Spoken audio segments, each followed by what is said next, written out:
जय शिव गोरक्ष। प्रिय श्रोताओं, आप सुन रहे हैं स्कंद पुराण और आज आप सुनेंगे स्कंद पुराण का भाग 110 तथा वैष्णव खंड का भाग 19।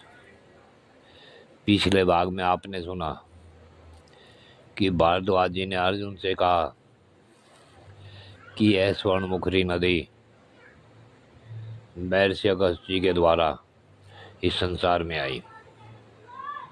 अब इससे आगे की कथा इस 100 भाग 10 में सुने।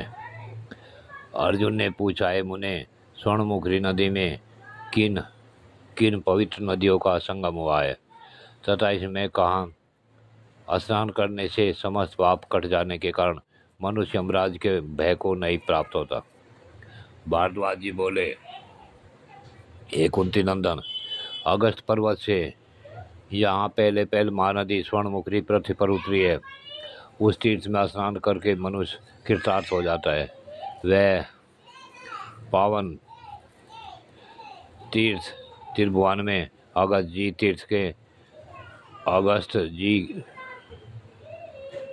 तीर्थ के नाम से प्रसिद्ध है। वहाँ सब लोगों को आनंद देने वाले अगस्त मुनि के द्वारा स्थापित किए हुए भगवान शिव अगस्तेश्वर के नाम से प्रसिद्ध है। वहाँ से पूर्व उत्तर की ओर 2 योजन की सीमा में वेणा नाम वाली महानदी स्वर्णमुखरी में मिली है। इन दोनों नदियों के संगम में विधि पूर्वक स्नान करने वाले मनुष्य 10 अश्वमेध यज्ञों का फल प्राप्त करते हैं। वेणा से मिलकर परम पवित्र स्वर्णमुखरी नदी पर्वतों से दुर्गम मार्ग से उत्तर वाहिनी होकर गई है। फिर पर्वतों के बीच से होकर विषम मार्ग से आगे बढ़ती हुई 4 योजन दूर जाकर प्रकाश में आई है। वहाँ से पूर्व 1.5 योजन की दूरी पर उदकल नामक मनोहर स्थान में यह महानदी पूर्व वाहिनी हो गई है। वही भगवान शंकर का अगस्तेश्वर नाम से प्रसिद्ध एक और शिवलिंग है।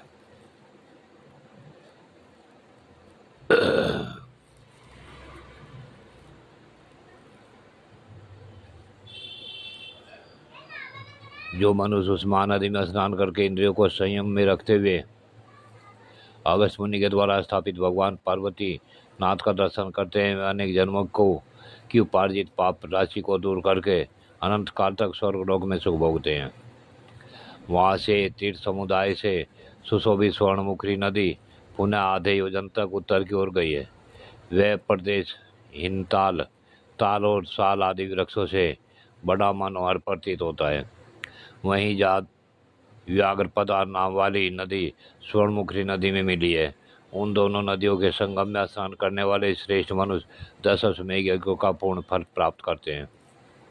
व्याघ्रपदा नदी के तट पर शंख तीर्थ सुशोभित है, जो सब पापों का नाश करने वाला है। हे अर्जुन, यहाँ शंखेश्वर नाम से प्रसिद्ध भगवान शिव विराजमान है, जो उस तीर्थ में भली भांति स्नान करके भगवान शंकर का दर्शन करते हैं। वे 10 अश्वमेध यज्ञों का फल प्राप्त करके देवलोक में जाते हैं। व्याघ्रपदा संगम से 1 योजन भूमि आगे जाकर शुभ एवं निर्मल जल बढ़ाने वाली मुनीन्द्र सेवित स्वर्णमुखरी नदी वृषभाचल के समीप पहुंची है। वहाँ मंगलदायिनी कल्याण नाम वाली पवित्र नदी स्वर्णमुखरी में आकर मिली है। वह वृषभाचल से प्रकट हुई है। तीर्थराज से उसकी शोभा और बढ़ गई है। उन दोनों नदियों के संगम की महिमा बतलाने में कौन समर्थ है। जहाँ नदी के बीच में ब्रह्मशिला विराजमान है और अगस्त जी की तपस्या के प्रभाव से यहाँ गया तीर्थ का वास है। उन दोनों नदियों के पवित्र संगम में स्नान करने वाले मनुष्य 100 पुंडरीक यज्ञों का फल प्राप्त करते हैं और उनके ब्रह्महत्या आदि समस्त पाप नष्ट हो जाते हैं।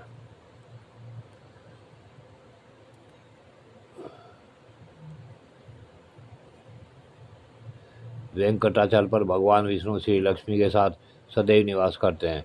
जो लोग वेंकटाचल निवासी जगदीश्वर विष्णु का स्मरण करते हैं, वे सब दोषों रहित हो सनातन अविनाशी पद को प्राप्त होते हैं। अर्जुन ने पूछा, है मामुने, लक्ष्मीपति भगवान विष्णु परम पवित्र वेंकटाचल पर कैसे प्रकट हुए? किस पुण्य आत्मा पर प्रसन्न होकर उन्होंने भोग और मोक्ष प्रदान करने वाले अपने अद्भुत रूप को प्रकाशित किया है?